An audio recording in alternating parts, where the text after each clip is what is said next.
Hello, and welcome to Optimist Economy. I'm Kathryn. And I'm Robin.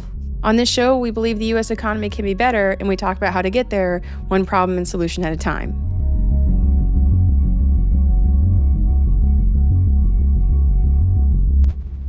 So, Optimist, we talked to Catherine Horst last week. We decided to record more questions than we really had time for, and we've added a second episode this week for more mailbag. Truly, we have more questions in the hopper than we could take. We really appreciate all the ones you sent on Substack and by email, and we'll try to do this maybe every 10 episodes or so. Yeah, so I couldn't actually stop myself from answering every single question that Robin gave, even though she's like, let's pick the ones that we think are best. I'm like, nope, that one too. My blood sugar's crashing. Can we stop now? This microphone from my cold, dead hands. You asked me about Social Security and CBO in the same hour. Like, how does one stop? It was a little bit like Christmas. These episodes It was Christmas for Catherine. It's true. It All right, so more questions, more answers. Let's go. Here we go. Next, Navid in San Diego asks, does it actually matter that America has abandoned the gold standard? Is there real evidence that leaving the gold standard has had negative economic consequences, or is this a bunch of nonsense being pushed by the descendants of the John Birch Society? Would there be any benefit to returning to some version of the gold standard? No. I think that the easiest one is no. There's trade-offs and risk. Of course, there's something we lost from leaving the gold standard, but what we gained was independent monetary policy that wasn't tied to the amount of gold we had on reserve. Mm-hmm. So this is the real value to having a Federal Reserve is independent in overseeing the money supply. So we get a stronger independent central bank to help manage the economy if they're not basically shackled to the gold standard. Mm-hmm. This is why the gold standard people are also anti-Fed people, because you can't have it both ways. If you want gold, you don't want strong monetary policy. If you are interested, there is a really amazing history book called Lords of Finance, The Bankers Who Broke the World. And it's about the gold standard in World War I as it fell apart. And it's a very long but excellent illustration of why the gold standard hamstrings countries. And in the case of World War I, England and Germany and France had a lot of gold, but then they had a really expensive war and they sold it. America bought all of it. We had a lot of gold and we become powerful. And then each of these countries has to decide basically at what rate are they going to enter back into the gold standard. And by having to enter back into the gold standard, they each have to decide whether or not they're going to punish wage earners or punish savers, because the value of the currency relative to gold is going to affect one of them. So I think that gives you an idea of like why you wouldn't want it to be a commodity that's fixed in amount and out of your control. Mm-hmm. And for what it's worth, that book has an excellent description of the start of World War I, which starts in August of 1914, when like half of the major players are on their month-long August vacation. And they're like, well, he couldn't be reached because he was on a boat in the Mediterranean. I'm like, who are these people? Like it was 1914. They didn't have cell phones. I mean, every country is like, we are on the brink of war. War could be any day. We don't know what's going to happen. Like, it's time to go on my Mediterranean cruise. It's like, I've got to go on a boat in the Mediterranean for a month. Be back. And then I come back and there's war. That's so weird. We were right on the brink of it when I left, but I went on vacation anyway. Said like 17 different people in all these countries. I'm like, maybe I know if they just went and relaxed a while, like things would just calm down. Everybody just needs to go chill out. I know there's war, but there's also summer to be had. Anyway, it's a great book, but no, I don't think the gold standard gives us much. Okay. Pamela Gordon in San Jose, California. I've been concerned about the unintended consequences of the 30-hour work week cap in order to get benefits. I've heard many companies reduce hours for their employees and who are then forced to get two jobs. My own 26-year-old aspiring musician son works two part-time jobs, and one of his employers keeps shifts under 6 hours or 4 even to minimize their paid breaks. That's petty. That's real petty. It seems like employers are now welcoming employees to work at two different companies or more just so they can avoid paying for breaks and insurance. I'm curious if this has been an increasing trend. Hard to measure. I would say because you wouldn't be able to figure out the causal direction. What do you mean by the causal direction? Like, do I have two jobs because I couldn't find a single job that I like, or I prefer working for these two employers and it fits my schedule? Mm-hmm. I mean, especially in the data, like you couldn't really see it. I can tell you that the rates of multiple job holding have not increased much over the past 30 years. It's a pretty consistent, and I actually think it's a falling share of people who work two jobs. It could be that the class of people who are working two jobs is changing, but What do you mean? it could be that there might be more people who have higher education and earnings who find themselves working two jobs. Yeah. And the two jobs question in the current population survey where we get this data, it's arguable of how well it covers gig work. We have seen, again, not data, but journalistic reporting about, companies using highly sophisticated software to program the amount of hours that people work and schedule their shifts, and that has had some negative effects on how many hours, they're trying to minimize the number of worker hours that they have, particularly in service industries, right? They don't want any more people on the shop floor than they have to have. And that, that means that overall people might be getting fewer hours than would help them qualify for things like benefits or breaks. For me, the bigger question is there a benefit to having so many benefits tied to your employer? In general, sure. In general. And I think that her question is one of many that would come up with, like, why do you even get health insurance from your employer? Yeah. Why? I mean, I can understand maybe philosophically why retirement you might need to get from your employer, since it is, kind of like wage. An extension of your salary or your wages, yeah. Yeah, but even then, like, do we still benefit from having your employer control access to retirement savings? Do we still benefit from you having your employer control access to high quality health insurance? I think you'd be really struggling to find the answers of like a resounding yes. I think employers like it for the employees that they like, that they get to like lure them over with these benefits. But I don't think we as an economy have benefited from gatekeeping essential benefits behind employers. In the 30-hour minimum is a great example of how if they don't want it, they'll get around it. The break one, though, this you just need that just seems to be petty, yeah. It's so petty. Like, I mean, not wanting to pay for health insurance, which the value of health insurance, that's like you and your employer buy a new car every year. Health insurance is crazy expensive. So if an employer is like, yeah, I did some dirty stuff to get around it, I'd be like, I get it. Like it's a lot. But a 15-minute break, let's call the Wage and Hour Division of the Department of Labor of California, because that one is petty. Yeah. Okay. Another question. We've gone through a lot of questions. We've been on this for a while. How you feeling? I'm feeling good. I'm doing great. You're just getting loose. I'm just getting loose. Okay. We just got like another question just today. It says, I just heard that you're asking for listener questions. I'd been a little confused about how the labor market is supposed to function in a capitalist economy, and I thought, finally, this is my chance. Oh, no. Each time I came up with a question, I would start wondering how some detail works, and then I had a list of questions so long that I wondered if I'd missed my calling. But I've come up with this question.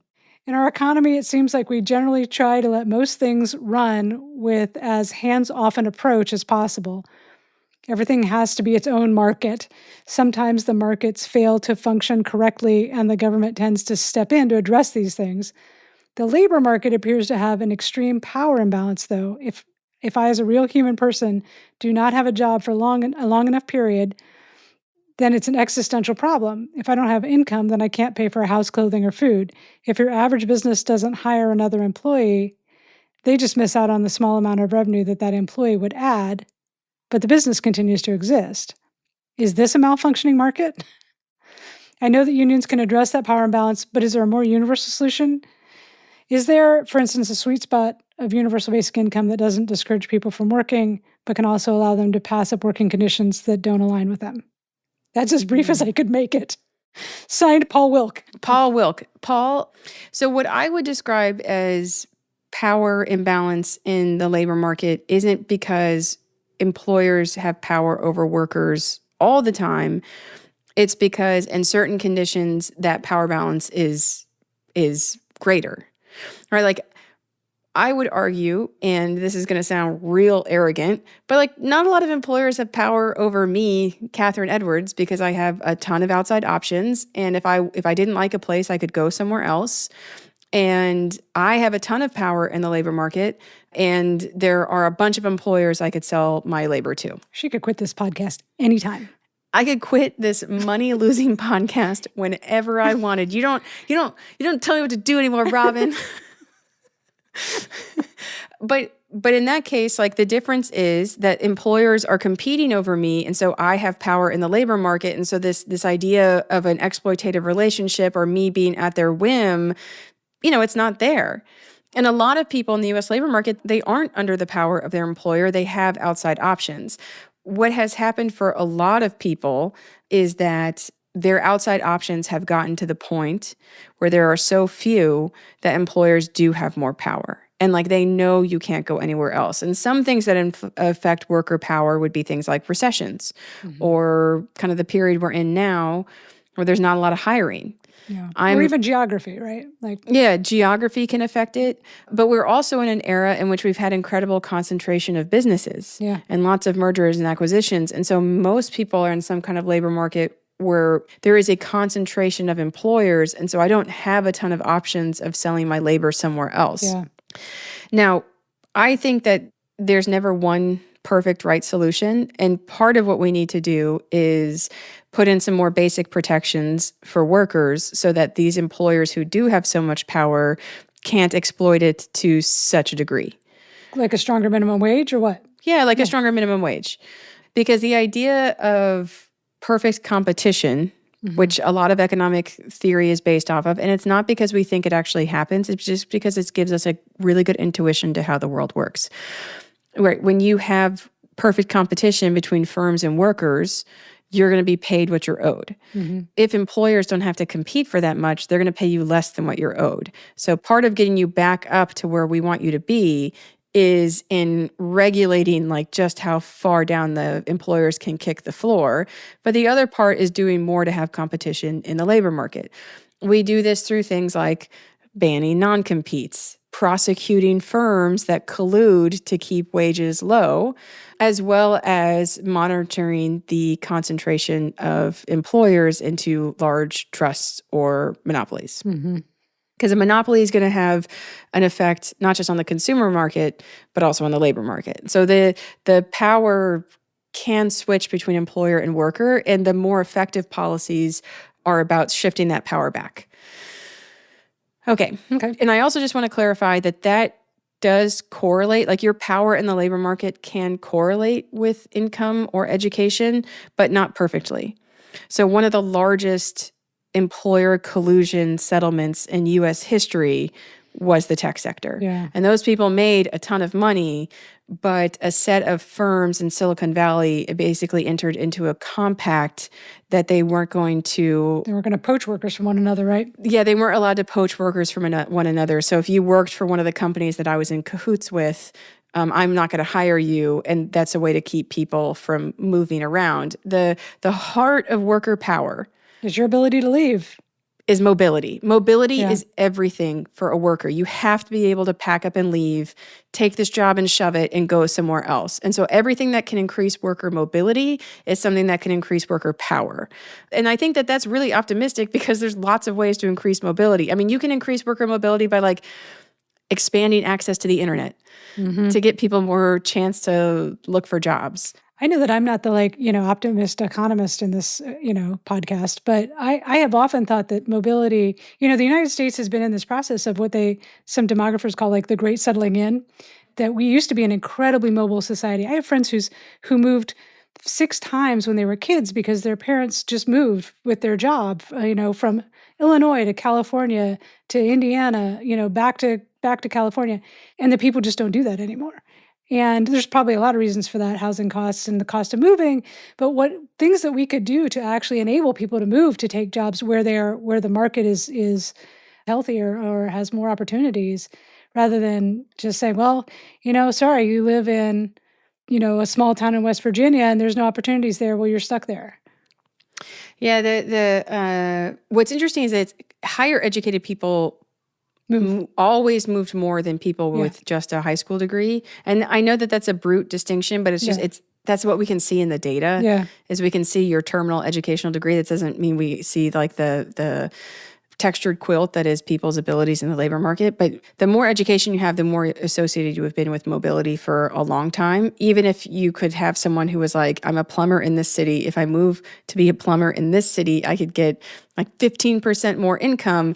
People don't do it. I will say, amongst the unemployment insurance people, of which I am proudly one, there has been a question for a while if unemployment insurance, it's typically an enumerated benefit that you get for a certain amount of time. So there's a formula based on your past earnings. It gives you a weekly benefit amount, and you get that weekly benefit amount for a specific number of weeks.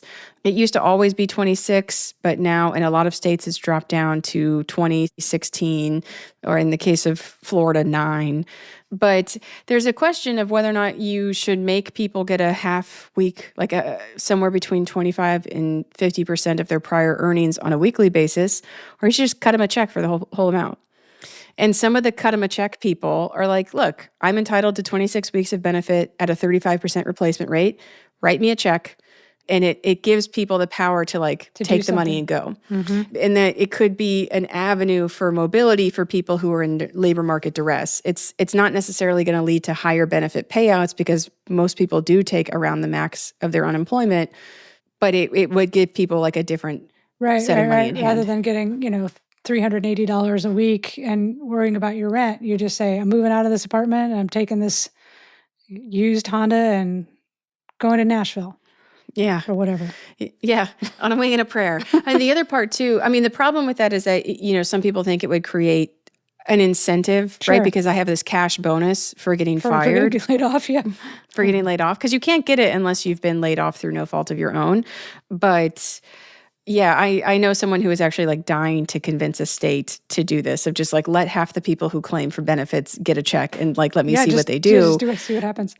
Because it could really improve long-term outcomes. It's that same kind of question about incentives versus barriers. Mm-hmm. Someone who's lost their job, it's probably a recession. Mm-hmm. Or if it's not a national recession, it could be a recession. A local recession, regional. Yeah, or a recession in your industry. Right. You immediately don't have enough money for your life, and you somehow have got to get back on your feet to do something else. Because you have less earnings, or no earnings and less income, it's really unclear if you'd be able to get into a job training fast enough to get a job before your unemployment expires. In the meantime, you might lose your cost of living, and it's expensive to move even when it's under duress.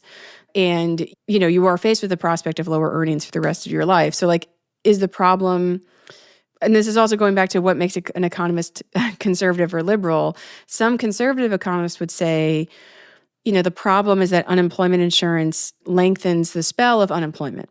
I'm giving people a benefit every week, and so I've basically incentivized them to take as long as possible to get a job, and they won't get a better one. They won't get a job until they have to. They won't get a job until they have to. Every last cent of this. They're not wrong. I mean, the exit rates from unemployment insurance is if it lasts 26 weeks, it's the number of people exiting are and at 26 it jumps up. Right. So then a liberal economist would say, that's good. We want people to take their time to find a job, because if people just take the first worst job they can find, the economy has lost human capital and that person has lost earnings. So you want to invest in the job search, because a good job search has a ton of rewards for the economy overall and not just that person. So same thing with this incentive of do you write them a check of okay, well, there could be an incentive problem, or it could be that because they've lost their job, they now don't have the type of resources to make the investment that could help them move to a labor market where there's still work. So if I lose my job and I am a bank teller, mm-hmm. I've lost my job because my branch has closed and there aren't bank teller positions open where I live. But I know, because my cousin lives 2 states away, she asked, a bank that she goes to, and they are hiring. So I need to somehow get there. What's going to make the difference, incentive or barrier? Mm-hmm. Right? I would say a lot of people face a barrier for moving 2 states away to take a new job, and that the incentive is less of an issue. It's really just the practical concerns of moving across the country. Yeah. But I'm a liberal economist. I want to give people more money. I want to invest more in people. And I know that there are trade-offs to how much people will work or how fervently they will search for a job. And I'm just like, look at that. My pulse didn't even rise. I'll take it. I'll take it 10 days a week. And that's because you think that those investments pay off for the economy overall. I think those, yes, I think those It's not investments just pay because off you're a for the bleeding economy. heart liberal and you just want to give money away. I mean, you No, might be. I don't know. No, I think that we don't spend our money that smartly. Yeah. And we're so cruel about it that it ends up not being effective. We open up the back of the tax truck and we spew it out like a bank heist movie gone bad. And The government tax truck is on its way to Palm Springs, cash in the back, ready to go through that neighborhood and give those people what they deserve. The government cash truck. That one, that's a great image. okay, this question comes from your hometown of Houston, Texas, Oh my God, yes. from Amir Bafroe. Amir asks, how would you determine what federal agencies or grantees provide the federal government with the most ROI? That's return on investment for those of you who aren't into that jargon. Please feel free to define ROI in whatever way is most quantifiable, but I'd also be interested in your qualitative analysis too. How would you determine what federal agencies, programs, or grantees provide the most ROI to the government? Okay, I would come back with the government doesn't make decisions based on ROI, and that a lot of what the government backs, the private sector would consider to be a loser, and that's why the government is there for them. So I would say probably the worst ROI you could possibly have is trying to keep an 80-year-old alive.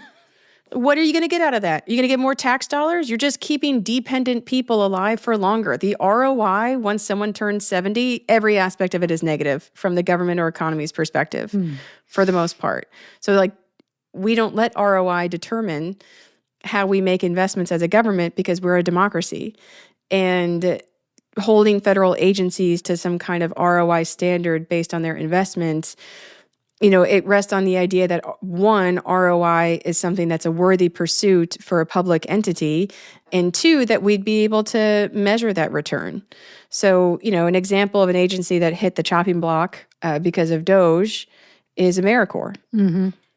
I mean, you could not find that much cheaper of an agency to run, considering that the bulk of grantees don't get paid. Are volunteers. It's a volunteer, right? So it's not as if the investment was really breaking the bank of the federal government, and the return is incalculable. Mm-hmm.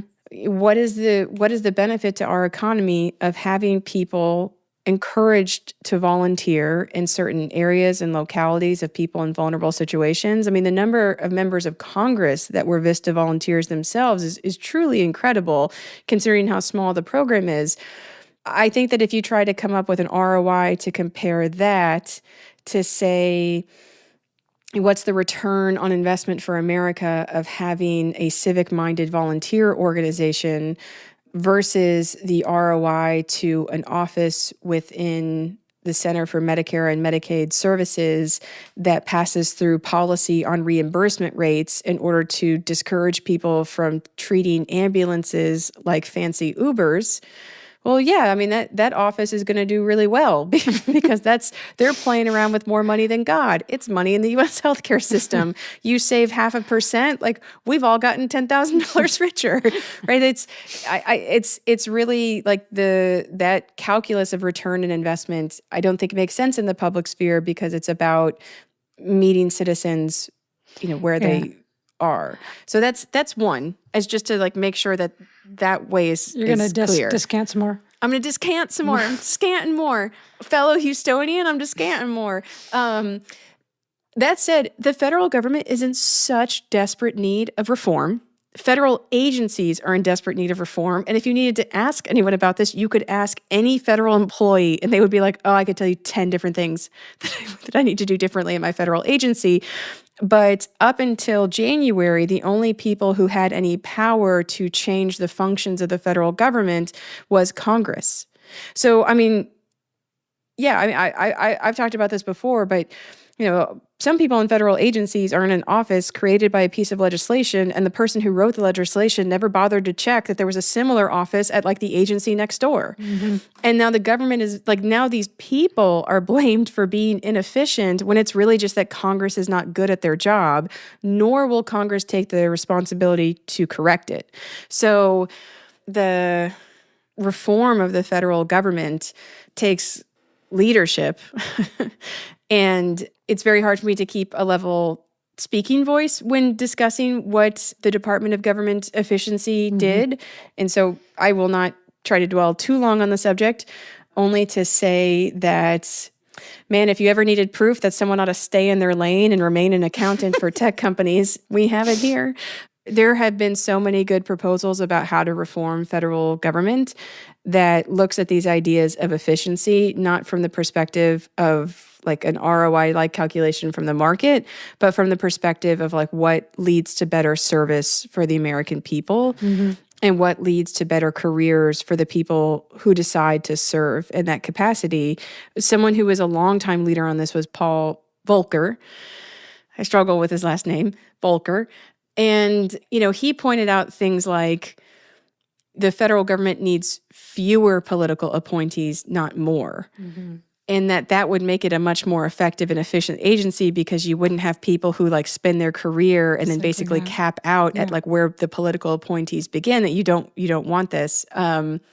There's also been ideas that we should have some type of recurring commission that's basically like a congressional committee that like is given mandates to review federal agencies and take suggestions from the federal agencies of like, dear Congress, you created 2 duplicated offices with the same function. It's like a Please suggestion get box. like the suggestion box from federal workers of like, please get rid of one of us. I knew someone who worked for a federal office that the way the law was written, the law created their office. And at the same time, the law gave them no oversight. So like they were an oversight office when the law didn't include any oversight. And so she was like, oh, we've just been, it's Orwellian because someone has to have this job. The person who runs our agency is Kafkaesque. Like this agency is required by law to report that it is fulfilling the duties that the law demands of this agency. And part of it is that we have people staffed in offices, or else they get in trouble with Congress. And then we're writing them back to be like, can you please give us a job to do? Like there's so like, I don't know. Reform always comes best from the people who are affected most by it. So yeah, I think there was a lot of answers. No, but good stuff. Good stuff in there. This was fun. I could keep going. No. We got kid lad is 2:30. You have children to pick up? I do have children to pick up. All right, we didn't do anything else this episode, or normal pill crows this episode, but we can't end a show without a spiritual sponsor. So for this bonus mailbag episode, spiritual sponsors, we need to shout out the things that keep us going and keep us steady. I'm going to have a controversial spiritual sponsor this time. Really? Yeah. My spiritual sponsor is my dog. Aww. And I need to say that my dog is the best dog. And I know that lots of you listening have dogs, and you would be like, well, my dog is the best dog. She is my spiritual sponsor.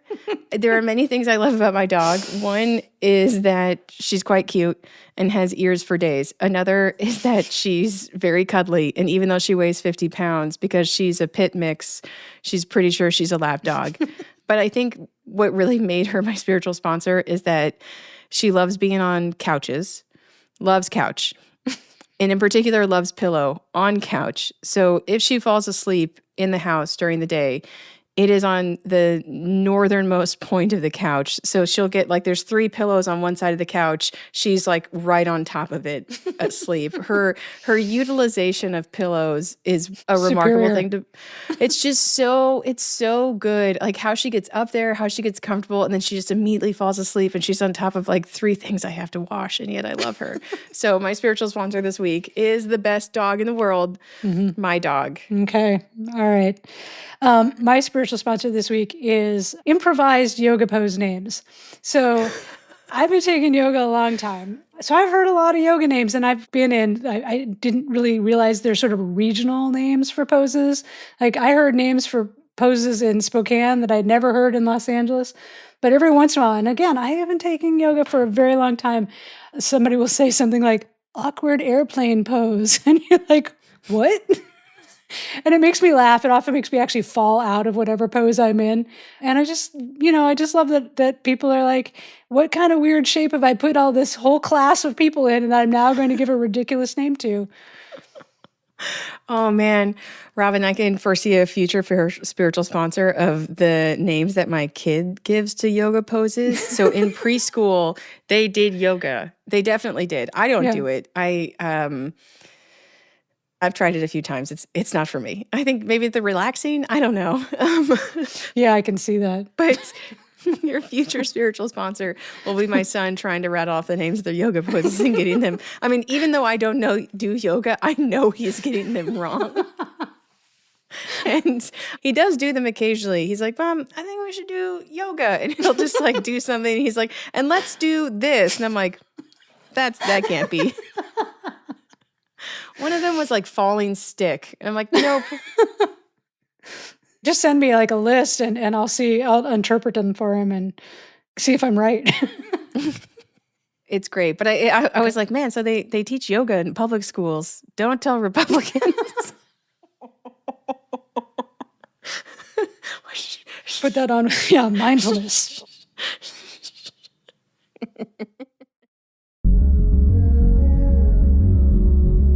For extra production on an extra long session of Q&A. Answering questions. Q&A from hell. Q&A from hell? No. You don't love descanting? Snapping out Andy and Sophie, who Thanks. are like dying for us to Stop talking. Stop talking.